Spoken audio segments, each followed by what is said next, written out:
How to make a steam blower, part 15. After making a second chimney adapter, it is time to drill the blower castings to allow them to be bolted to the adapters using 6BA bolts. This was a simple and easy job to do because there were casting marks in the blower bases, which allowed easy marking out and drilling of the holes in the adapters, which were then threaded 6BA. It was pure luck with the casting marks. It made it so simple to just put a cross on the casting marks, and that's where I will drill the holes. For this I'm using my small Proxon drilling machine. Originally it was fitted with a collet which was only suitable for up to 1/8 of an inch twist drills. Genuine Proxon drill chucks are available for these machines for the princely sum of around £10. It's well worth putting one of these on because it will hold much larger drill bits. The drill bit that I'm using at the moment is 1/8 of an inch, and this is a good clearance size for 6BA. I'm making 2 of these units so the jobs are identical for both blowers. Here I'm using a twist drill to deburr the drilled holes. There now follows something unusual. This is a double top tip time, 2 tips in one. I fitted this twist drill with a very small piece of rubber airline hose. I did this in the first place to use it as a depth stop for certain jobs, but then I realised as I used this drill quite a lot for deburring operations, it was a good idea to grip it by the rubber collar rather than the sharp flutes of the drill. So there you go, 2 top tips in one. I'm going to fit the aluminium adapters to the alloy castings using Loctite 638. I'm going to use bolts to fix the adapter to the blower casting, so this is very much a belt and braces approach. All I need to do now for the moment is let some time elapse for the Loctite to grab. And here I'm repeating the process exactly as you've just seen for the other adapter and fitting that to the casting. By rotating the machined aluminium part into the casting, it spreads out the Loctite 638. The bond would probably be strong enough with just the Loctite, but no, I'm going to use bolts as well on this one. Here I'm wiping off the surplus Loctite using a piece of kitchen towel. Here's a shot of the Loctite curing, and after making a cup of tea, both of these adapters were very solid in the blower housings. The next job is to drill the holes and thread the holes in the adapter. First of all, I use the clearance drill bit to just spot where I'm going to drill the holes, which will be threaded 6BA, and obviously the drill bit will be smaller. I'm not drilling down very far in the adapters, just enough to guide the tapping size drill. Once I'd done this, I changed the drill bit for the aforementioned tapping size drill, and in this clip I'm drilling all the way through. Now it's time for a threading frenzy. A lot of the footage in this video is running at a high speed. I really am doing my best to try and not make any viewers slip into a coma while watching this. It's very repetitive, quite simple, and it's only exciting if I break the tap, but I'm not going to do that. When using small taps, allow for this. Don't forget, if you put a lot of pressure on this tap, it will snap, and it will remain in the hole forever.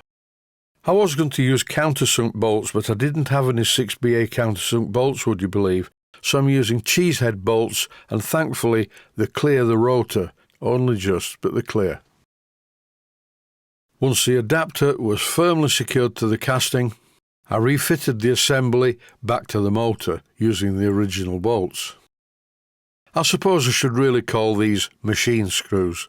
I'll get it in first before a viewer tells me this. Because these motors are English and quite old, I think these are 4BA bolts. I just thought I'd mention this, and of course BA stands for British Association. Most of the steam engines I work on, in fact nearly all of them, use imperial measurements and imperial nuts and bolts, ME type and BA type, and I quite like them. In exactly the same way as I've just shown, I'm drilling the holes now in the second adapter to permanently fix it to the casting. And here, just like before, I'm threading the holes using a 6BA tap. And now, as an extra bonus in this episode, it's top tip time again. Shortening bolts is something I do very frequently, and I've evolved a very quick method that I use. Just crop the bolt using a pair of side cutters and leave it slightly longer than you need it. Then hold each bolt in turn in a small pair of pliers. As you can see, I've used these pliers quite a lot and they're actually getting smaller. With the bolts securely held in a pair of pliers, I just use the 1-inch belt sander to grind it to the correct length. Then I fit these slot-headed machine screws or bolts to hold the blower casting firmly to the adapter, but without the bolts coming all the way through the adapter. After this was done, I simply re-bolt the finished assembly back onto the motor plate. Oddly enough, one of the blower motors used washers, the other one didn't. And both of them had a liberal application of some sort of sealant, and on both of them the sealant was a different colour. I've temporarily wired one of the motors with very thin wire. This is far too thin for the application, and here on the bench I'm using the blower as a vacuum cleaner to pick up the metal particles left after the drilling operation. That's what the blower sounds like running at 24 volts or thereabouts. Now, using my variable DC power supply, I'm setting the voltage to 12 volts. The power supply also displays the amperage and the wattage of the unit being used. I think I'll move the drill out of the way. Running these two motors at 24 volts makes them far too powerful. At 12 volts they are ideal, and here's one of them in position. So that's about it. The only thing to do to finish off the job is to fit some O-rings to the adapters to prevent metal-to-metal contact on any chimneys that they are used on. The next part of the job is simple. I attach cables to them and a pair of crocodile clips on the other end of the cable, but I won't bother showing that, it's too simple.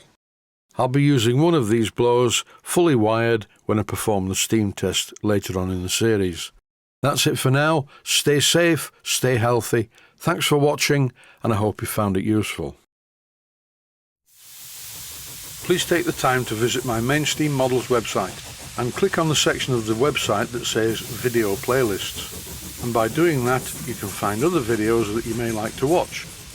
And by using the playlists, you can actually watch the videos back to back.